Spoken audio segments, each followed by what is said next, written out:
فاعبد الله مخلصا له الدين ألا لله الدين الخالص.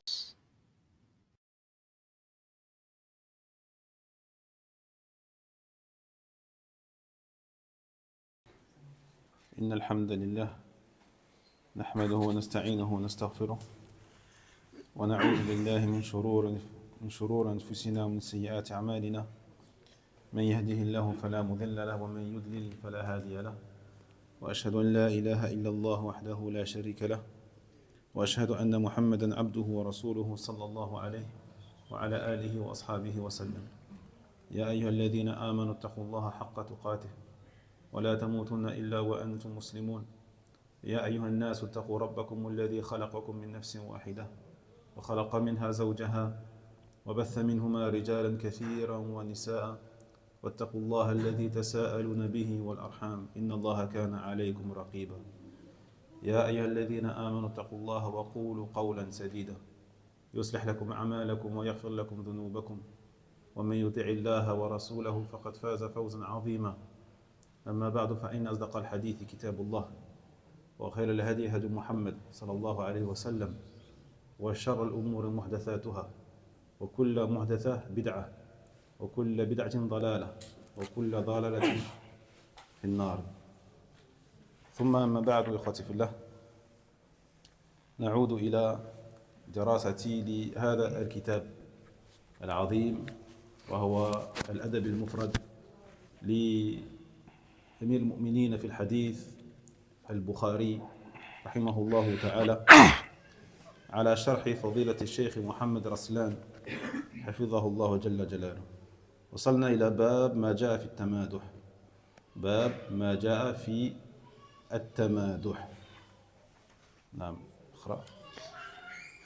قال الإمام البخاري رحمه الله: حدثنا محمد قال حدثنا آدم قال حدثنا شعبة عن خالد عن عبد الرحمن بن أبي بكرة عن أبيه أن رجلا ذكر عند النبي صلى الله عليه وسلم فأثنى عليه رجل خيرا، فقال النبي صلى الله عليه وسلم: ويحك قطعت عنق صاحبك.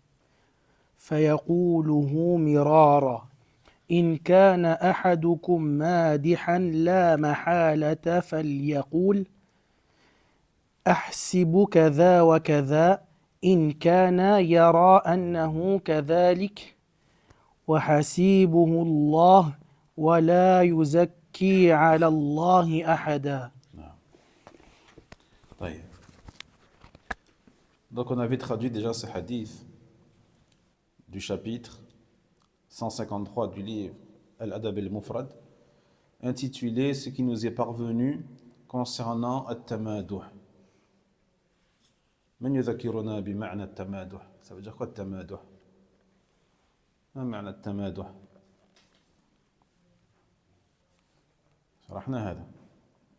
Qu'est-ce que ça veut dire التمادح هنا؟ Voilà. التمادح هو المبالغة في المدح. المبالغة في المدح التمادح. طيب، إذا ما جاء في هذا التمادح في هذا الموضوع أو موضوع. Donc dit l'imam al-Bukhari rahimahullah ta'ala, Muhammad nous a rapporté et a dit, Adam nous a rapporté et a dit, Shu'bah nous a rapporté selon Khalid, selon Abd al-Rahman ibn Abi Bakra, selon son père, qu'un homme a été mentionné auprès du prophète sallallahu alayhi wa sallam, et il a fait les éloges de cet homme-là. Il a fait des éloges, de grands éloges. Athna alayh. Thana'an yani shadida. De grands éloges pour cet homme-là devant le prophète alayhi salatu wassalam. Et le prophète sallallahu alayhi wa sallam de dire Wayhaka qata'ta unuka sahibik. Wayhak. Wayhak قلنا إنه كلمة ترحم وتوجع. كلمة ترحم وتوجع يقال لمن وقع في هلكة لا يستحقها. يقال لمن وقع في هلكة لا يستحقها وهي منصوبة على المصدر. Donc ويحك, c'est un mot en arabe qu'on utilise pour exprimer de la peine envers quelqu'un. Quand tu vois quelqu'un qui tombe dans quelque chose, dans un piège ou quelque chose de mauvais, mais qui n'a rien fait de mal, tu dis ويحك, le pauvre, هكذا كلمة تتوجع وترحم. طيب, tu as certes tranché le cou de ton ami. Il a dit ça à celui qui a fait les éloges, qui a fait les compliments de l'autre personne. Il lui a dit, tu lui as tranché le cou. Tu as tranché le cou de ton ami. Et il a répété plusieurs fois. يقول مرارا. Puis il dit, إن كان أحدكم مادحا لا محالة فليقول. Si l'un d'entre vous n'a pas d'autre choix que de faire les éloges de quelqu'un, si tu es obligé vraiment de faire les éloges de quelqu'un, eh bien que tu dises plutôt أحسب كذا وكذا. Je pense, أظن أنه كذا وكذا. Je pense qu'il est comme ça et comme ça. يعني على حسب الظاهر, par rapport à son apparence, par rapport à ce qu'il montre, أحسب كذا وكذا. Je pense que c'est quelqu'un de bien. Je pense que c'est quelqu'un de généreux. Je pense que c'est quelqu'un d'honnête, de véridique. وهكذا. طيب. إن كان يرى أنه كذلك وحسيبه الله سبحانه وتعالى.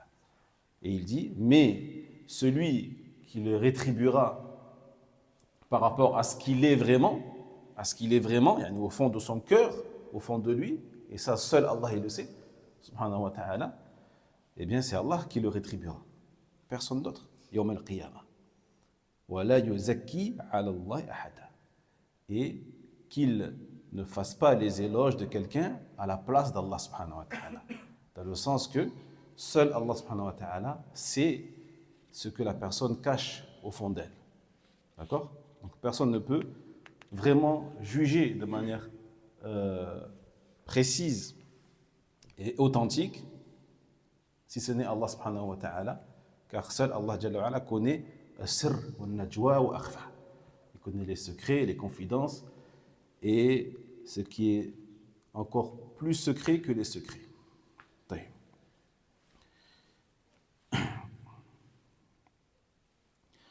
يؤخذ من هذا الحديث أولا تحريم المدح في الوجه لأنه مظنة الاغترار بالنفس والوقوع في العجب. Nous tirons de ce hadith, premièrement, le fait qu'il est interdit de faire les éloges de quelqu'un devant lui, de faire les éloges de quelqu'un en face de lui. Taïb. Car cela est un chemin qui mène très souvent vers l'ikhtirar bin nafs. Yani le fait d'être auto-satisfait ou d'être complaisant envers soi-même. D'être complaisant envers soi-même. Cela amène la personne de manière très souvent, à quoi? Eh bien, à attribuer ses qualités, à attribuer sa réussite, eh bien, à ses propres qualités seules et à en oublier jusqu'à Allah tabarak wa ta'ala, à oublier que c'est Allah jalla wa ala qui lui a donné ces qualités-là et que c'est Allah subhanahu wa ta'ala qui l'a guidé vers ces qualités-là. طيب.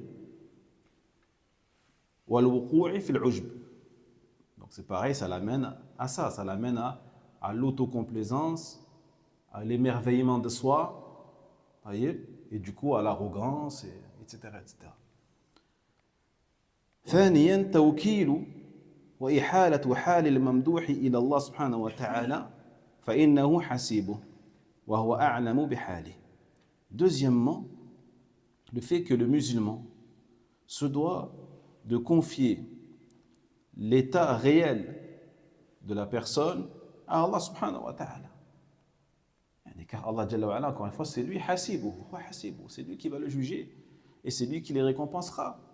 S'il mérite d'être récompensé, c'est Allah jalla wa ala qui les récompensera. Yawm al-qiyamah.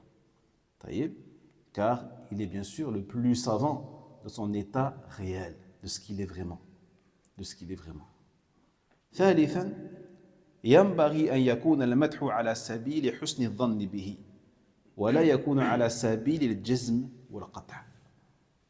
مدحك لهذا الرجل أو لهذا المرء على سبيل الظن فقط، على سبيل الظن. لهذا قل أحسبه كذلك، أحسبه كذا وكذا، لكن لا تقول أنا أقطع أو أجزم أنه كذا وكذا. Troisièmement, il faut que si tu dois vraiment faire des éloges de quelqu'un, tu dois les faire avec une expression qui montre que tu n'es pas non plus totalement certain de ce que tu dis. Donc tu vas dire par exemple, je pense que, donc l'expression je pense que, ahsibuhu, ça montre que tu n'es pas non plus totalement certain à 100%, car tu ne peux pas l'être à 100%. Car tu ne sais pas si la personne, qu'est-ce qu'elle cache au fond d'elle.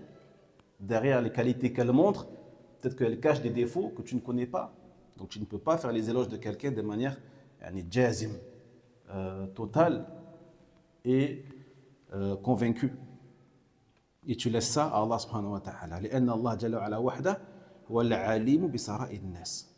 بسرائر الناس. Car Allah subhanahu wa ta'ala seul sait le secret des cœurs des gens. رابعا جواز المدح في الوجه. جواز المدح في الوجه إذا لم يكن خوف الاخترار والإعجاب بسبب كماله في خصاله.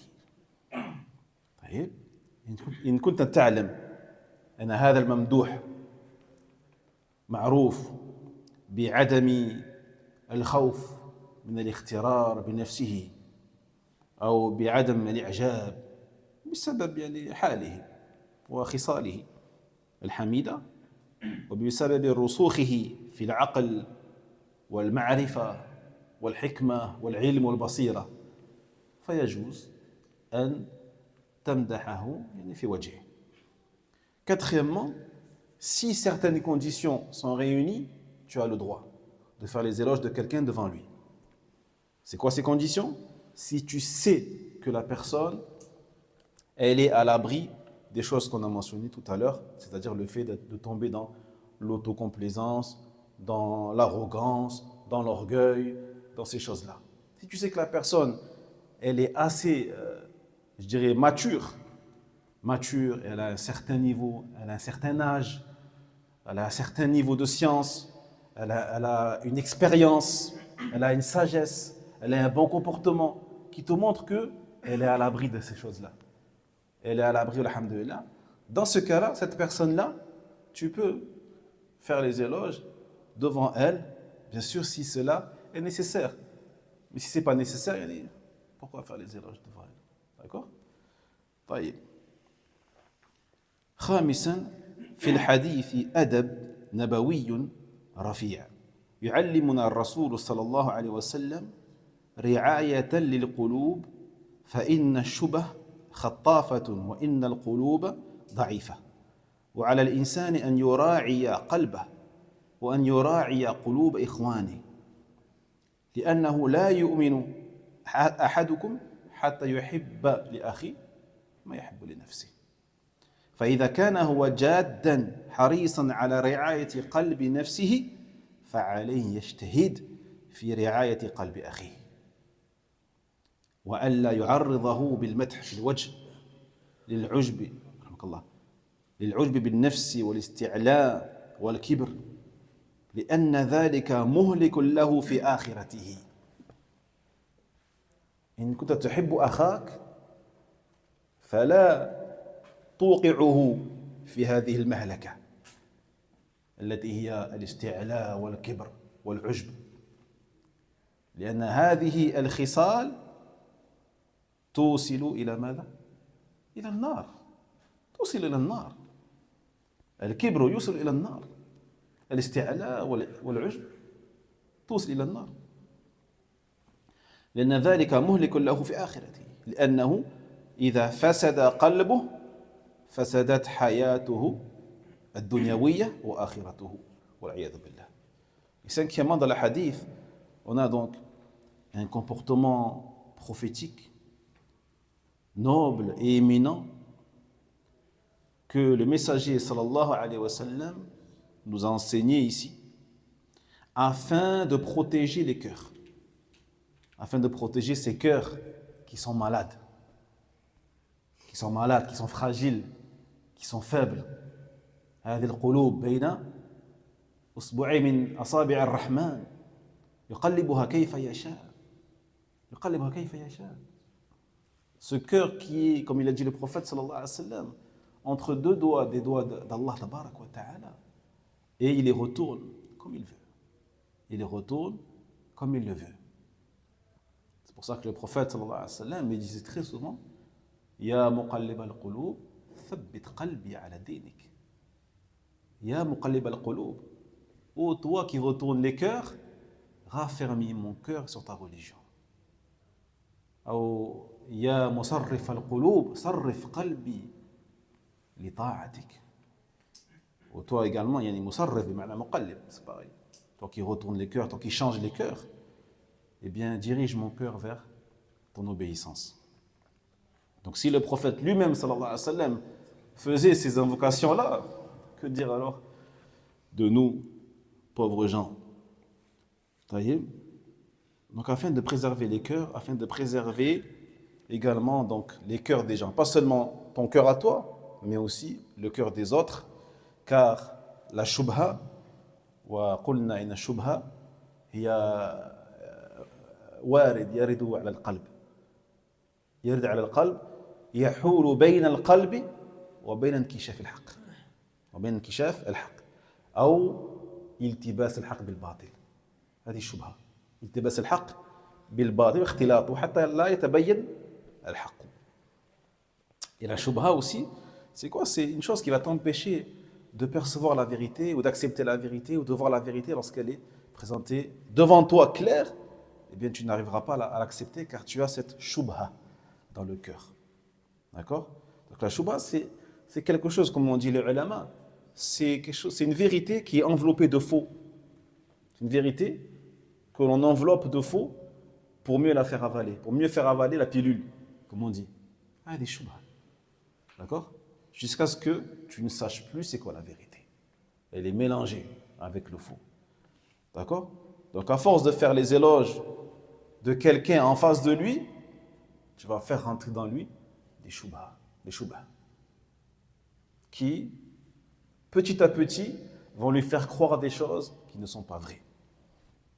Et qu'est-ce qui va se passer? Il va s'auto-surcoter. Il va se surcoter lui-même, se surclasser lui-même, alors qu'il est sous-coté. Alors qu'il est... Non, je veux dire, il a un niveau bas. Inda Allah tabaraka wa ta'ala, lui, il va croire qu'il est... Masha'Allah, auprès d'Allah subhanahu wa ta'ala. D'accord? Donc préservons les cœurs de nos frères et de nos sœurs. Car les cœurs sont faibles, taïeb, et l'être humain se doit de préserver son cœur et celui de ses frères. Donc pourquoi celui de ses frères? Eh bien parce que le prophète sallallahu alayhi wa sallam, dans le sens, il dit, vous ne croirez pas tant que vous n'aimerez pas pour vos frères ce que vous aimez pour vous-même.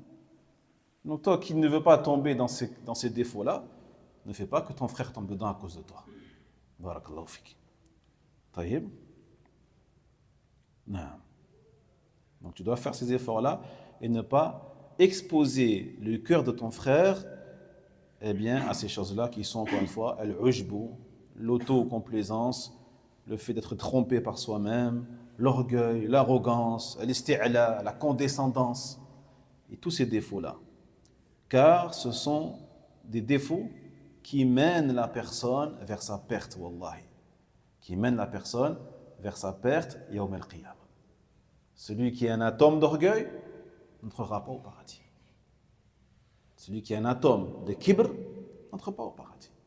Donc si tu es la cause que ton frère ait de l'orgueil en lui, tu es en train de l'amener vers l'enfer. Tout droit vers l'enfer.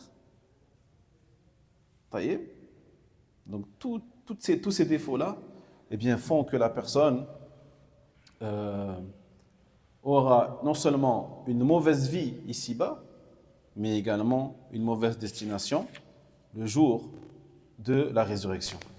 طيب نعم فالناس اخوتي في الله ليسوا سواء منهم من يمدح فإذا مدح تفاخر وتعاظم في نفسه ورأى بأن له فضلا على غيره فهذا ينطبق عليه قول النبي صلى الله عليه وسلم خطعت عنق صاحبك وأما من إذا مدح بما فيه لا يتعاظم ولا يتفاخر وإنما عرف أو عرف بالصدق وهضم حق النفس ولازم يعني أن يذكر بما هو فيه يتبين حاله وأمره كرواة الحديث مثلا يعني رواة الحديث والسير أهل الصدق والتعامل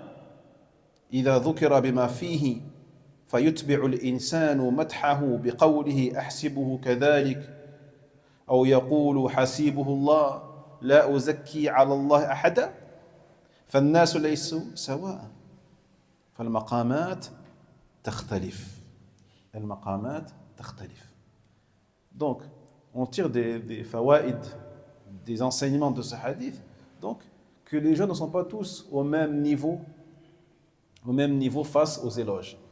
Certains, certes, lorsque tu feras leurs éloges devant eux, eh bien on a dit vont se mettre à se gonfler, à tomber dans l'orgueil, dans l'arrogance, l'autocomplaisance et ainsi de suite. Et il se verra donc meilleur que les autres, supérieur aux autres, juste parce qu'il a entendu un jour dans sa vie quelqu'un lui dire « Masha'Allah, tu récites bien. Masha'Allah, tu récites bien. Masha'Allah, tu as une belle voix. Masha'Allah, tu as un bon tajwid. Masha'Allah, Masha'Allah. » Une phrase. Et le lendemain, tu le vois, il marche la tête plus haute que d'habitude. Donc ces gens-là, évite de faire les éloges devant eux. Si tu veux vraiment son bien, c'est pas ça qu'il faut faire. Si tu veux son bien, ne dis rien. Même si tu le penses. Fais dua pour lui, qu'Allah yazido. Qu'Allah il est rajid, alhamdoulilah. Ça c'est bien sûr. Pourquoi faire les éloges de quelqu'un? Si tu veux son bien, fais dua pour lui. Subhanallah. Donc celui qui fait ça, bien qu'il sache que son frère il est faible, il est fragile, etc., il n'est pas connu pour être quelqu'un de mature, de quelqu'un qui se maîtrise, de quelqu'un... Les jeunes qui n'ont même pas atteint la trentaine ou à 35 ans, c'est pas la peine de faire les éloges des jeunes. Un jeune c'est fragile, tu ne fais pas les éloges d'un jeune. Même si tu penses que, même s'il est hafid le Coran, même s'il a appris le hadith, tu ne fais pas parce que le jeune il est fragile. C'est comme ça, c'est son âge. Une fois qu'il a dépassé 40 ans, là, tu peux réfléchir, tu peux peut-être faire les éloges. Mais sinon, ne fais jamais les éloges d'un petit jeune. D'accord?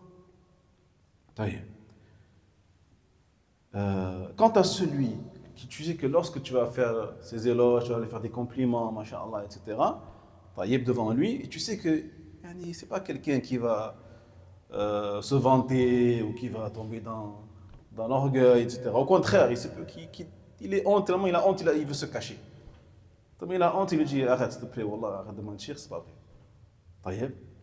Donc ces personnes-là qui existent, alhamdoulilah, il y en a, alhamdoulilah, et qui savent, qui sont connus pour être des gens véridiques et pour être des gens modestes et humbles, et que, bien sûr, le contexte fait que tu dois faire les éloges de la personne. D'accord? Il y a un contexte, il y a des raisons, c'est pas pour rien aussi. C'est pas tu viens le bon matin, tu vois la personne, masha'Allah, tu es comme ça. Non, il n'y a pas de raison, il faut qu'il y ait des raisons particulières. Pour, je sais pas, pour montrer aux gens que telle ou telle personne, eh bien, elle est la plus compétente en la matière, pour l'imama, pour l'adhan, pour ceci et cela, pour des postes importants dans la communauté. Là, tu sais que tu es obligé, justement, pour convaincre les autres eh bien, de l'avancer, de faire ses éloges devant les autres. Alhamdulillah. Là, il y a une raison, une bonne raison, une maslaha, un intérêt général. Mais s'il n'y a pas d'intérêt, tu ne fais pas les éloges.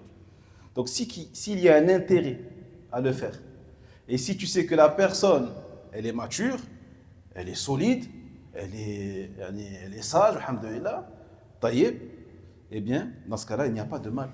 Il n'y a pas de mal à faire ces éloges devant elle. Comme l'ont fait les savants concernant les rapporteurs de hadith. À l'époque, ils faisaient les éloges devant les rapporteurs de hadith. Mais il y avait un intérêt à le faire, une maslaha, qui est donc de dire que la personne elle est fiable et que le hadith, on peut le prendre les yeux fermés. Alhamdulillah.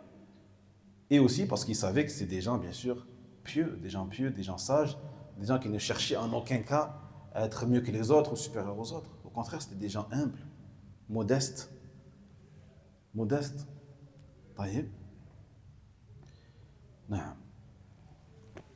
Et lorsque tu n'as pas le choix et que tu fais les éloges, il faut que tu rajoutes, comme il a dit ici, ahsibhu kadhalik. Il faut que tu utilises l'expression qui montre que tu n'es pas totalement, bien sûr, certain de ce qu'est vraiment la personne, car seul Allah sait ce qu'est vraiment la personne. Dans ce cas-là, utilise des termes tels que je pense que, je considère qu'il est comme ça, je considère, je pense que, en apparence. Hein? Ne dis pas non, il est comme ça. Non, il est comme ça. C'est quelqu'un de comme ça, c'est sûr. Non, ça tu ne le dis pas. Taqul ahsibuhu kada wa kada. Ahsibuhu kada wa kada. Et tu rajoutes wa hasibuhu Allah. Mais c'est pas moi qui vais le récompenser par rapport à ce qu'il est vraiment, c'est Allah tabaraka wa ta'ala. Taqul wallah hasibuhu wa la uzakki ala Allah ahada. Et je ne fais les éloges à la place d'Allah de personne. De personne. Ça c'est un adab avec Allah tabaraka wa ta'ala aussi. Ça c'est un adab. Personne ne peut mettre un tampon. هذا صادق. هذا كذا جواد. هذا شجاع. هذا كريم. لا. Seul Allah tabaraka wa ta'ala sait vraiment ce qu'est la personne. Donc les gens ne sont pas tous au même maqamat, au même niveau. فإذا اقتضى المقام أن يذكر فلان وهو حاضر بما فيه كان يقال شجاع أو جواد أو رجل سليم اللسان ونحو ذلك بما هو فيه وأنت تعرفه أنه لا يستفزه ذلك ولا يعجب به ويفتخر به فلا حرج من ذكر الإنسان بما هو فيه إن لم يكن مؤثرا عليه في ظاهره ولا في باطنه ولا ضرا له. Donc encore une fois, si tu sais ou que tu veux dire que la personne elle est courageuse, elle est généreuse, c'est quelqu'un qui prononce tout le temps de belles paroles, etc., etc. Et si le contexte où il y a des raisons et des intérêts à le faire, eh bien tu peux le faire. Car tu sais que la personne ne sera pas touchée et impactée de manière négative par ces éloges-là et ne tombera pas dans l'iftikhar, le tafakhur, l'orgueil, l'arrogance et ainsi de suite. Walhamdulillah. Donc elle ne sera ni touchée dans son comportement, ni au fond d'elle, et ni impactée de manière négative. فالنبي صلى الله عليه وسلم كان مدح مدحه بعض أصحابه هذا معروف مضعه بعض أصحابه ولم يقل له شيئا كما قال القائل كنت شريكي في الجاهلية وكنت لا تداري ولا تماري فلم يقل له لما مدحتني. Donc le prophète lui-même sallallahu alayhi wa sallam bien sûr a reçu des éloges de la part de certains de ses compagnons en face de lui.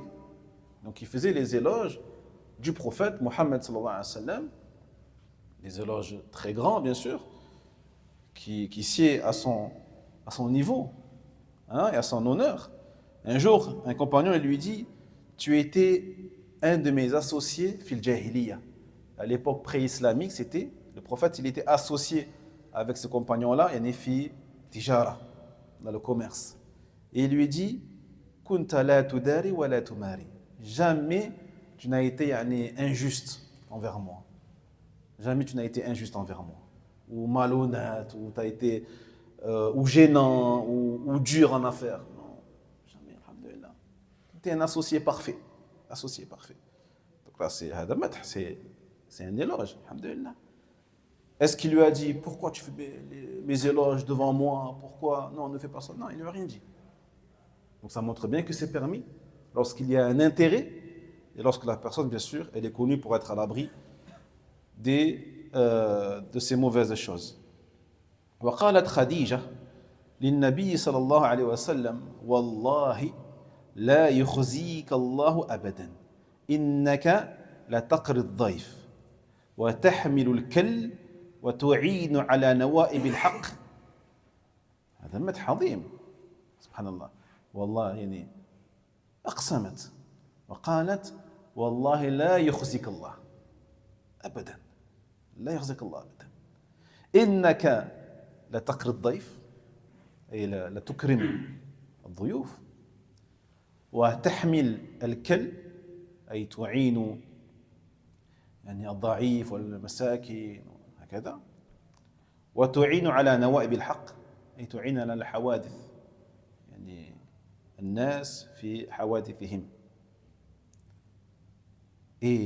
ولم يقل شيئا لأنها ذكرته بشيء من صفاته الحميدة.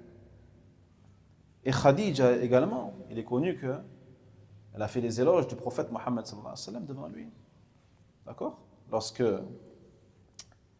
il avait peur par rapport au début de la révélation, qu'il était touché par la peur. D'accord? Il était terrorisé.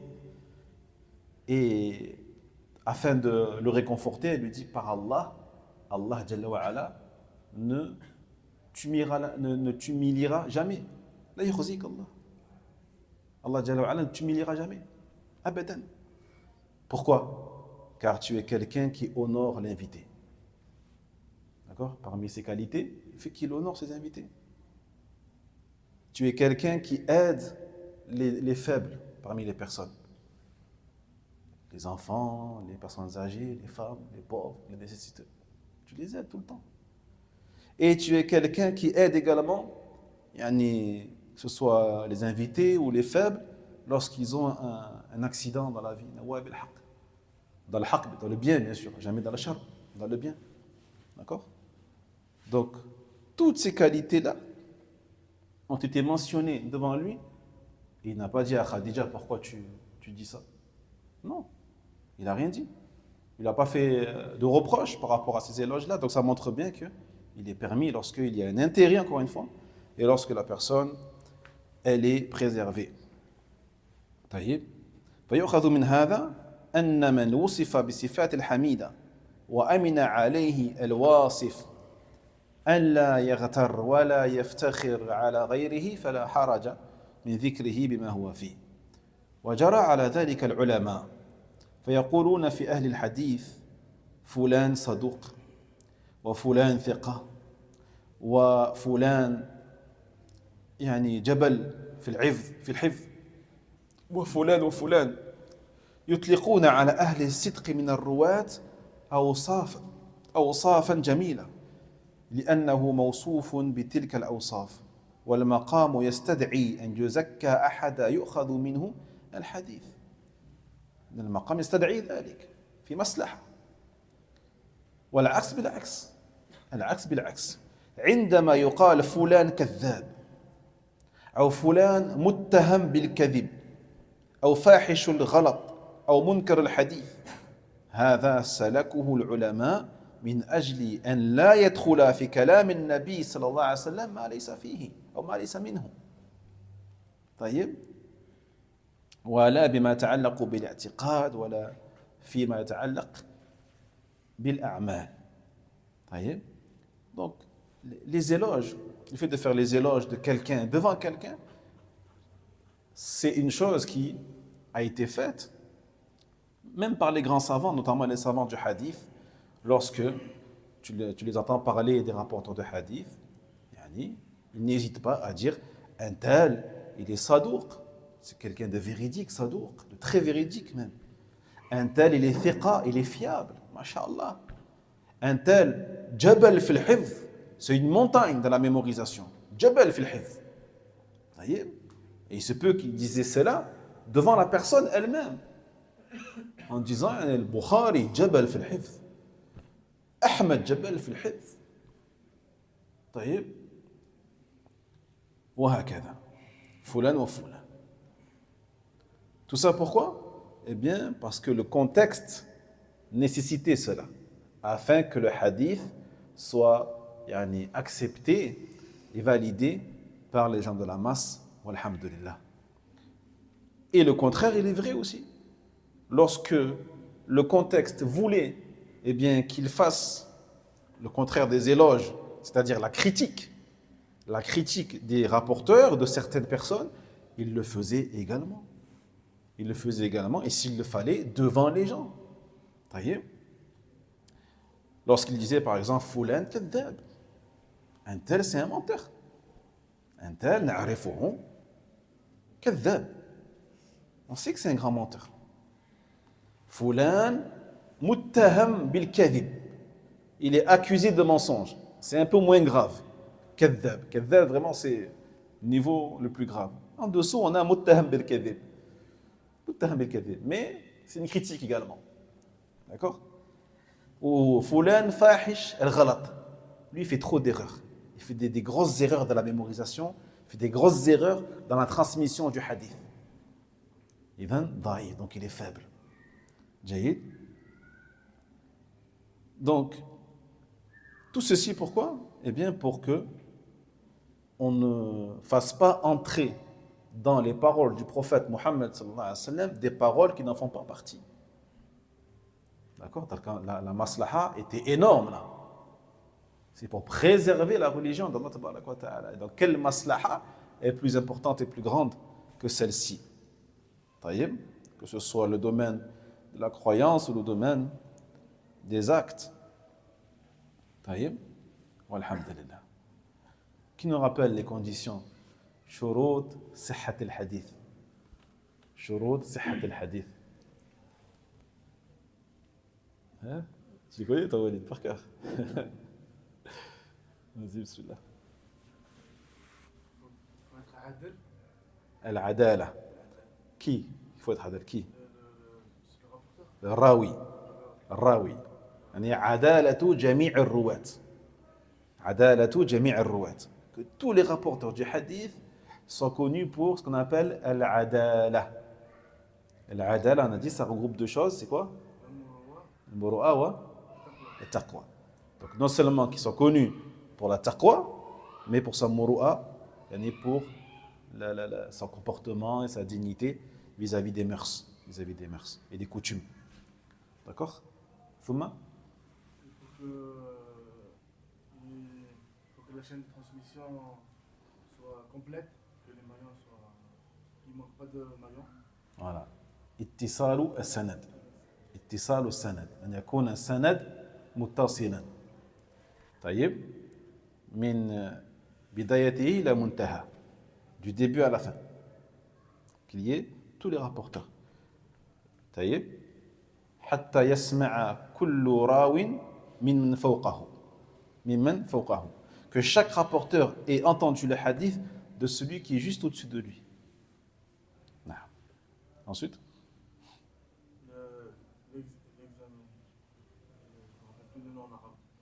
l'examen du cœur, il changeait les... Ça, c'était une méthode pour vérifier quelque chose. Pour vérifier quoi? Voilà. ضبط الراوي. ضبط الراوي. يعني la maîtrise. Wa alaykum salam. La maîtrise du rapporteur. Le fait qu'il maîtrise le hifz lil hadith. Du hadith. ضبط الراوي. نعم. التلقي. Non, ça c'est les méthodes. Il en manque deux conditions. نعم. عدم العلة. عدم العلة. والعلة هي عيب في السند أو في المتن يقدح في صحة الحديث. والعلة يعني خفية لا يعلمها إلا المتقنون في أهل الحديث. العلة c'est un défaut.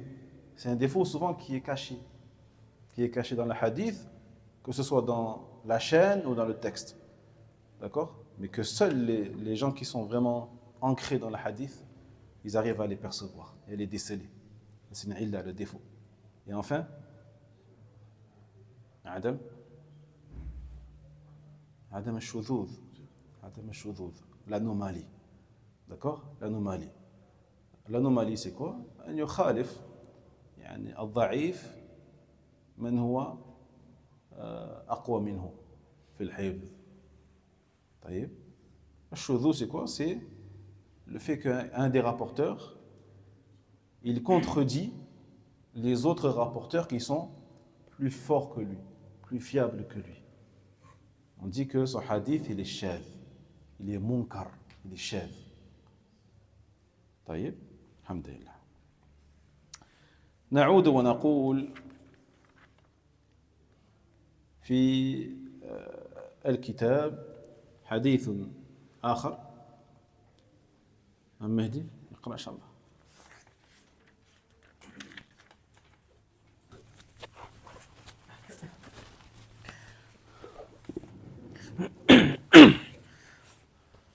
قال الإمام البخاري رحمه الله: حدثنا محمد قال حدثنا محمد بن الصباح قال حدثنا إسماعيل بن زكريا قال حدثني بريد بن عبد الله عن أبي بردة عن أبي موسى قال سمع النبي صلى الله عليه وسلم رجلا يثني على رجل ويطره فقال النبي صلى الله عليه وسلم أهلكتم أو قطعتم ظهر الرجل. نعم بارك الله فيك. Donc il dit ici l'imam al-Bukhari rahimahullah ta'ala, Muhammad nous a rapporté.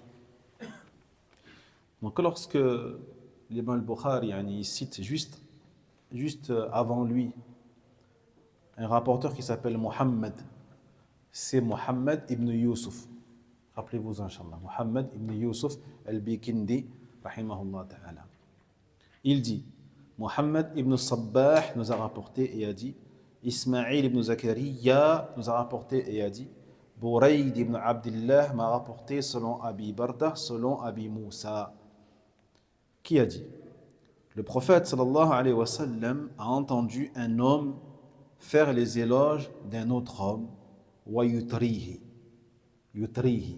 Atrab ma'na yubaligh. Et il a exagéré. Il a exagéré dans les éloges qu'il a fait pour la personne. Et le prophète alayhi salatu wassalam de lui dire ahlaktum aw qata'tum dhahra ar-rajul. Vous avez certes mené à la perte ou vous avez certes coupé ou cassé le dos de l'homme, le dos de cet homme. الحديث أخرجه المصنف رحمه الله في الصحيح وأخرجه مسلم أيضا. Donc le hadith a été rapporté par Al-Bukhari dans son Sahih également. D'accord? Donc ça c'est le livre de Al-Bukhari qui est Al-Adab al-Mufrad. Et bien sûr il a l'autre livre qui est encore plus connu et plus répandu qui est Sahih Al-Bukhari. Donc ce hadith là on le retrouve également dans Sahih Al-Bukhari mais aussi dans Sahih Muslim. Donc comment on l'appelle ce hadith? متفق عليه. نعم صحيح bien sûr لكن متفق عليه هو الدرجة العليا في الصحة. C'est le plus haut degré d'authenticité des hadiths. معاني الكلمات قوله ويطريه أي يبالغ في مدحه ولا يهم إن كان ذلك بحق أو بباطل. يهمه إن كان بحق أو بباطل. والإطراء الذي نهى النبي صلى الله عليه وسلم عنه هو المبالغة في المدح سواء كان حقا أم كان باطلا. إن كان باطلا فشر، إن كان باطلا فشر واخطر، لكن حتى في الحق لا يجوز. طيب. Donc, yutrihi, ça vient du verbe atra, qui veut dire exagérer. Exagérer. Donc ici, exagérer, dépasser les limites dans le fait de faire les éloges d'une personne. Donc parmi le fait d'exagérer, parmi l'exagération, c'est quoi? Bien, c'est le fait de dire du bien de quelqu'un sans même vérifier ou sans être sûr de ce que tu dis. Il se peut que ce soit totalement exagéré. Totalement exagéré, mais c'est pas grave, tu t'en fiches, tu le dis quand même. Histoire de. Voilà, histoire de. Taïeb. Ça, c'est de l'exagération. Donc, la chose qu'a interdit le prophète sallallahu alayhi wa sallam, ici, c'est exagérer dans les éloges, que ce soit, bien sûr, dans le faux, là, c'est encore pire, si c'est faux, mais aussi, même si c'est vrai. Même si c'est vrai, tu ne tombes pas dans l'exagération. Tu ne tombes pas dans l'exagération. S'il n'y a pas intérêt à le faire, ça ne sert à rien, ne le fais pas. D'accord? S'il y a un intérêt, et si tu sais que la personne, elle est préservée, elle est mature, elle est sage, walhamdulillah, dans ce cas-là, fais les éloges. Mais ne dépasse pas la limite. D'accord? Dis ce que tu as à dire. وَقُلْ أَحْسِبُهُ كَذَا وَكَذَا وَحَسِبُهُ اللَّهُ وَلَا أُزَكِّي عَلَى اللَّهِ أَحَدًا. وقوله قطعتم ظهر الرجل أي أهلكتموه. وهذه استعارة من قطع العنق الذي هو القتل والمراد بكل منها الهلاك لأن من يقطع عنقه يقتل ومن يقطع ظهره يهلك. Donc là, ça renvoie un peu au hadith précédent. Là, il dit, vous avez certes mené à la perte, vous avez certes coupé le dos de cet homme-là. Eh bien, c'est similaire à ce qu'il a dit dans l'autre hadith, lorsqu'il dit, tu as tranché le cou de ton frère. Tu as tranché le cou de ton ami. D'accord? Donc, tout ça, c'est des images, en fait. C'est des images pour montrer que lorsque tu fais ça, c'est comme si tu avais tué la personne. Tu l'as tué en faisant ça. D'accord? En l'amenant vers l'orgueil, vers l'arrogance, vers l'autocomplaisance, et ainsi de suite, tu le tues, la personne. D'accord? Donc, si tu veux vraiment son bien, et si tu veux qu'il garde une bonne image auprès des gens et un bon comportement, ne fais pas les éloges devant lui et encore moins n'exagère pas dans les éloges. وقوله يثني على رجل أي يمدحه وقوله يتريه والإتراء مدح الشخص زيادة بما فيه فهو مجاوزة الحد في المدح وفي الكذب كذلك لأنه إذا تجاوز الحد في المدح كان كاذبا متعديا لحده. الحمد لله هذا شرحنا. وقوله أهلكتم أو قطعتم ظهر الرجل هذا شك من الراوي. هذا شك من الراوي. وفي هذا بيان لما بلغ به المادح من إهلاك صاحبه وبما ولد له من إعجاب بالنفس وكبر بالذات قال ذلك صلى الله عليه وسلم لئلا يغتر الرجل ويرى أنه عند الناس كذلك بتلك المنزلة فيحصل منه العجب. طيب. Donc ici, lorsque le rapporteur il dit أهلكتم أو قطعتم ظهر الرجل, ça montre en fait que le rapporteur il a un doute. Il a un doute sur le mot qui a été utilisé par le prophète sallallahu alayhi wa sallam. Il ne sait plus très bien s'il a dit ahlaktum ou s'il a dit qata'tum. Mais dans le sens, c'est le même. Le sens c'est le même dans le sens, tu l'as tué quoi. Ahlaktum qata'tum. Tu l'as tué. Jayyid. Donc c'est pour montrer que celui qui fait el-madh, les éloges, et qui exagère dans les éloges de quelqu'un en face de lui, eh bien c'est comme s'il avait mené à sa perte. Il a le halak, à sa perte. Jayyib. Et c'est quoi sa perte? Eh bien le fait, encore une fois on le répète, c'est bien que ça fasse naître en lui de l'autocomplaisance, de l'arrogance, de l'orgueil, de la condescendance. Taïeb, qu'elle soit trompée par sa propre personne et qu'elle se voit auprès des gens à un niveau qu'elle ne mérite pas. À un niveau qu'elle ne mérite pas. On a dit qu'elle s'auto-surclasse. Elle s'auto-surcote. Taïeb, alors qu'il vaut mieux. L'idéal pour un musulman, c'est qu'elle soit sous-cotée auprès des gens. que tu sois sous-coté auprès des gens, mais qu'auprès d'Allah, tu es un grand niveau auprès d'Allah subhanahu wa ta'ala. C'est ça l'idéal.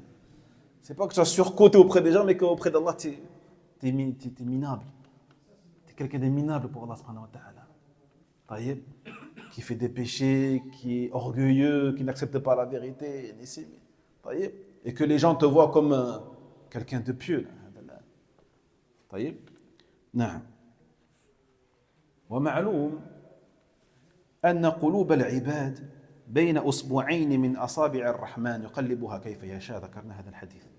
وقد كان النبي صلى الله عليه وسلم إذا اجتهد في القسم قال ومقلب القلوب.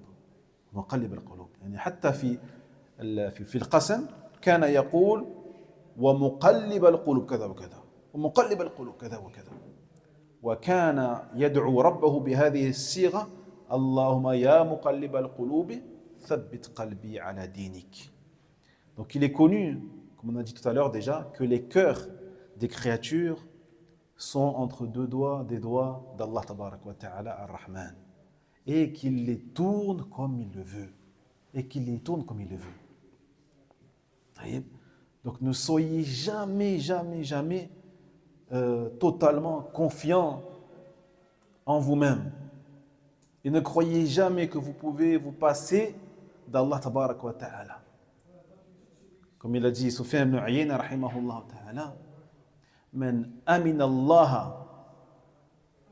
الله في دينه ثقة بنفسه طرفة عين سلبه الله إياه.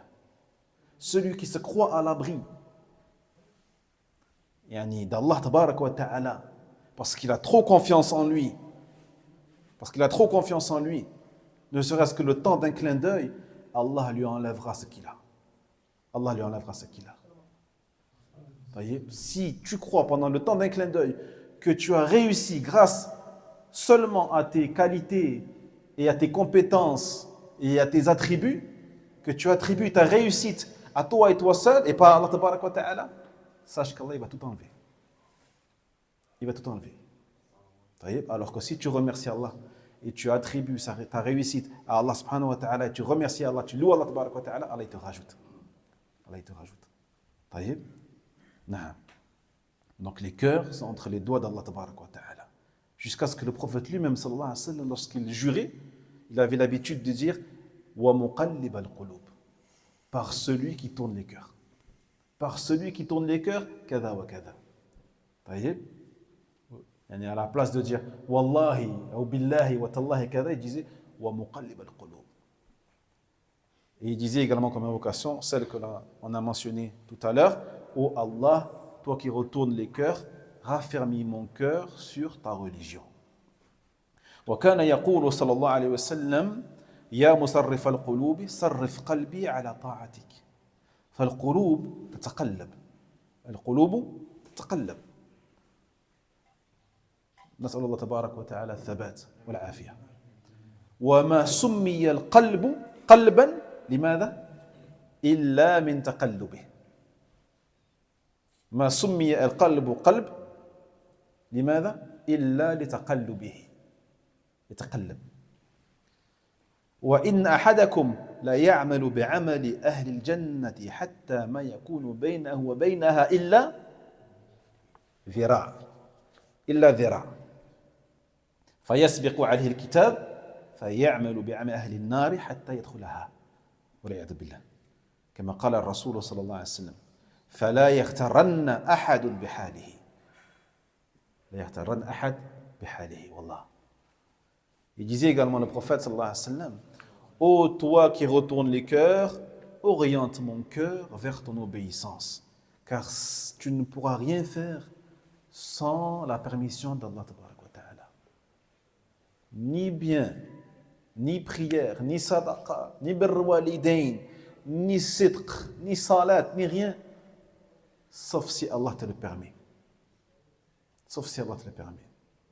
فقول يا مصرف القلوب صرف قلبي على طاعتك، صرف قلبي على صلاتك، صرف قلبي على عبادتك. Demande à Allah tabarak wa ta'ala. Parce que encore une fois, les cœurs, eh bien, ils se retournent très rapidement et très facilement. Le matin, tu es comme ça, le soir, tu es une autre personne. une autre personne. Le soir, tu t'endors, le matin, tu es une autre personne. Ou tu passes la nuit, le matin, on ne te reconnaît plus. Parce que les cœurs sont comme ça, les frères. Les cœurs, ils sont faibles. Le cœur humain, il est faible. Et justement, regardez la langue arabe, comme elle est riche et comme elle est belle. Pourquoi on appelle cet organe-là, on l'appelle en arabe qalb. Justement, litaqallubihi. Parce que justement, il se tourne très facilement. Il change de direction rapidement, facilement, d'une minute à une autre. D'une minute à une autre. Des fois, tu croises un frère et tu le revois le soir même, tu te dis, mais qu'est-ce qui lui est arrivé? Pourquoi il fait ça? Subhanallah. C'est pour ça qu'il faut demander à Allah tabarak wa ta'ala al-afiya, le raffermissement, toujours. Comme il a dit le prophète sallallahu alayhi wa sallam, il se peut que l'un d'entre vous fasse les actions des gens du paradis. Hatta yakuna baynahu wa baynaha illa dhira'. Jusqu'à ce qu'il reste entre la personne et al-maut, comme l'a expliqué les savants. Et il te reste entre toi et la mort une coudée, dhira'. Dhira', c'est une coudée. Qu'est-ce qui se passe à ce moment-là? La personne se met à faire les actes des gens de l'enfer. Et elle meurt sur ça. Donc attention les cœurs. Rien n'est acquis. Et ce jusqu'à ton dernier souffle. Rien n'est acquis, rien n'est gagné. Rien n'est gagné. Il se peut que la personne fasse les actes des gens de l'enfer. Jusqu'à ce qu'il reste une coudée entre lui et la mort.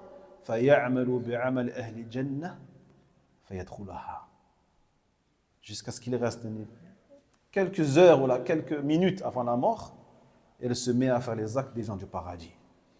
Elle prie, elle fait le wudu, elle prie, elle demande pardon aux gens, elle appelle ses parents, elle demande pardon à ses parents. Elle fait ce qu'il y a à faire et elle meurt sur ça, alhamdoulilah. Elle a tout gagné. Elle a tout gagné.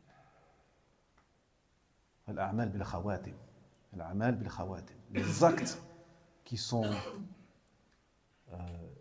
les plus importantes, ce sont les dernières. C'est celles sur lesquelles tu vas mourir et tu vas quitter ce bas monde.